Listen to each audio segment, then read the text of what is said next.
మహాశివరాత్రి సందర్భంగా భక్తుల రద్దీని దృష్టిలో పెట్టుకొని టీజీఎస్ ఆర్టీసీ భారీ ఏర్పాట్లు చేసింది. ఈ నెల 14 నుంచి 16 వరకు రాష్ట్రంలోని 43 శైవ క్షేత్రాలకు మొత్తం 2243 ప్రత్యేక బస్సులు నడపనుంది.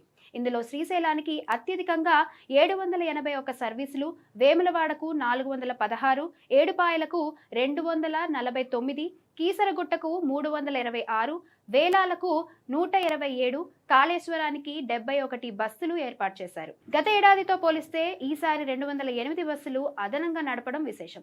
హైదరాబాద్లోని MGBS, JBS, CBS, IS Sadan, KPHB, BHEL కేంద్రాల నుంచి శ్రీశైలంకు ప్రత్యేక సర్వీసులు అందుబాటులో ఉంటాయి. ప్రత్యేక బస్సులకు 1.5 రేట్లు ఛార్జీలు వర్తిస్తాయి. అయితే రెగ్యులర్ సర్వీసుల్లో ఎటువంటి మార్పు లేదు. మహిళలకు ఉచిత ప్రయాణం యథావిధిగా అమల్లో ఉంటుందని సంస్థ స్పష్టం చేసింది. కానీ జీరో టికెట్ తప్పనిసరి. శ్రీశైలంకు వెళ్లే బస్సులకు ముందస్తు రిజర్వేషన్ సదుపాయం కూడా ఉంది.